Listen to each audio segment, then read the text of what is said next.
નમસ્તે બાળ મિત્રો, આજે આપણે એક વાર્તા સાંભળીશું. વાર્તાનું નામ છે શાળાએ જવાનું મહત્વ. એક જંગલમાં ચકલી, વાંદરો અને સસલું રહેતા હતા. ચકલી તો નિયમિત શાળાએ જતી અને નવી નવી વાર્તાઓ શીખી લાવતી. સસલું પણ નિયમિત શાળાએ જતું, પણ વાંદરો આળસુ હતો. તે તો કહેતો કાલે જઈશ અને તેમ કહીને દરરોજ રમતો. એક દિવસ જંગલમાં સ્પર્ધા રખાઈ.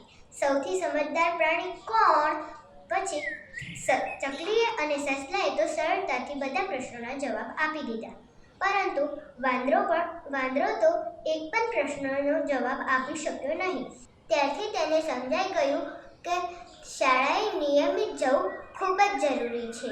આ વાર્તા પરથી એ બોધ મળે છે કે નિયમિત શાળાએ જવાથી જ્ઞાન વધે છે. તમને અમારી આવી વાર્તાઓ ગમતી હોય તો અમારી ચેનલને લાઈક કરો, સબસ્ક્રાઇબ કરો અને શેર કરવાનું ભૂલતા નહીં.